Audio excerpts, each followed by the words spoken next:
radial en turbomáquinas hidráulicas.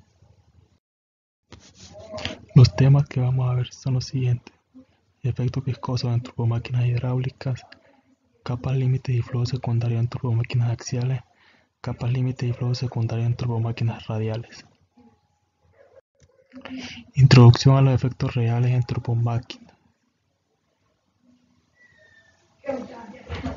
Hasta el momento habíamos mantenido fundamentalmente la hipótesis del flujo ideal, despreciando por tanto los efectos disipativos en el movimiento del fluido, aunque a veces se tuvieron en cuenta las pérdidas hidráulicas del flujo a través de las máquinas. Los efectos reales se despreciaron en la mayoría de las veces para poder estudiar lo esencial del flujo. Como consecuencia de la disipación viscosa, aparece un incremento de entropía de las partículas a la salida de la máquina que no aparece en la teoría ideal. Una inspección más detallada nos conduce al análisis del flujo interno de las turbomáquinas. Debemos analizar los tipos de pérdidas que pueden producirse, tales como las pérdidas por fricción en los álabes y en el disco del rodete, o llamadas pérdidas por choque. La consideración de la capa límite lleva a estudiar los desprendimientos y la recirculación que pueden producirse. Los efectos viscosos en las turbomáquinas hidráulicas, tanto para máquinas axiales como radiales. La rotación del fluido junto a la superficie pasiva de la máquina da lugar a la aparición de esfuerzos cortantes, lo que produce las llamadas pérdidas por fricción en el disco. Los flujos de fuga dan lugar a otras pérdidas efectivas que se deben evaluar en las pérdidas globales de las turbomáquinas. Las turbomáquinas axiales, el estudio de las capas límites sobre la caja de presión y de succión de los álabes y de las estelas que se forman aguas abajo pueden llegar a ser muy complejos. Existen otros mecanismos de generación de pérdidas viscosas. Turbomáquinas radiales, igual que ocurre en máquinas axiales, aparece capa límite sobre los álabes y sobre otras partes mojadas. Capas límite y flujo secundario en turbomáquinas radiales. Podemos poner la ecuación de conservación de la cantidad de movimiento para un líquido en E relativo al rodete como en la ecuación 8.1. Desarrollando esta ecuación obtenemos la ecuación 8.2, donde W mayúscula es la velocidad relativa del fluido exterior a la capa límite.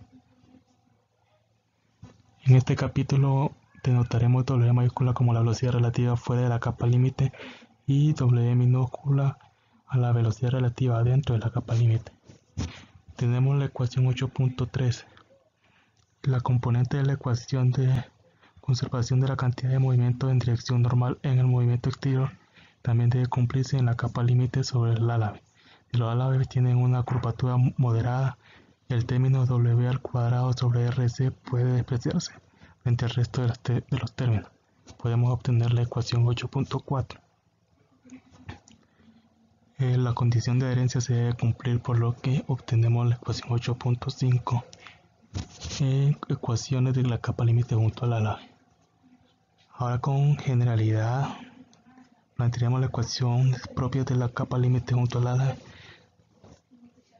Debemos admitir la hipótesis de que en la capa límite la velocidad relativa W tenga un componente principal según la dirección tangente a la línea de corriente y otra secundaria normal a la misma, Wn, muy pequeña.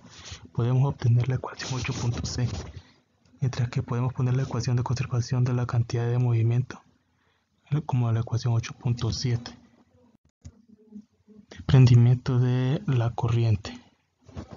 La ecuación 8.2 se puede poner como la ecuación 8.8 y sustituyendo en 8.7 tenemos la ecuación 8.9 y que nos da como resultado que la derivada parcial de W con respecto a S es igual a W sobre RC más 2 omega, y tenemos que W2 es mayor o igual que W1. Esto significa que la velocidad relativa en la salida del canal entre álabes sea igual o mayor a la de la entrada. En el flujo exterior se cumple la ecuación 8.11. Dado que RC suele ser grande, podemos decir que la cantidad de la derivada de W con respecto a N depende sobre todo de omega. Se cumple lo de la ecuación 8.12. Flujo en las paredes del rodete.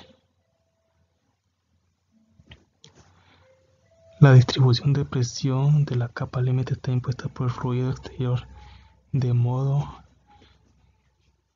que a lo largo de una normal el movimiento está regido por la ecuación 8.13. En la capa límite de los laterales, W mayúscula se reduce y llega a hacerse nula en las paredes, de modo que el término W al cuadrado sobre RC más 2 omega W mayúscula no equilibra el primer término de la ecuación anterior, y esto nos lleva a la ecuación 8.14. Teniendo en cuenta que W mayúscula sobre RC más 2 omega igual a la derivada parcial de W con respecto a n, la ecuación 8.13 puede ponerse como en la ecuación 8.15.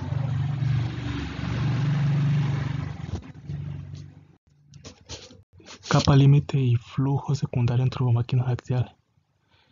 El vector de fuerza máxima se puede poner como la ecuación 8.16. La contribución debida al giro del sistema con una velocidad de giro omega resulta igual a la ecuación 8.17. La contribución de la fuerza Coriolis es la ecuación 8.18. Introducción de la fuerza máxima podemos poner la componente radial de la ecuación de conservación de la cantidad de movimiento como en la ecuación 8.19.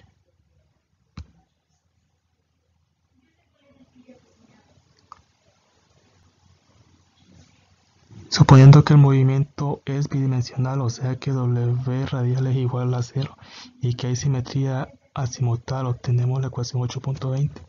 Y dado que U es igual a omega R, podemos poner como en la ecuación 8.20. Flujo secundario en la raíz del ala. Por otro lado, a lo largo de la superficie del cubo del rodete, en el espacio comprendido entre la raíz de un ala y la raíz del siguiente ala, también existen capas límite. La fuerza centrífuga de arrastre tiene dirección radial, así como la fuerza de Coriolis, y se supone que WR es igual a 0.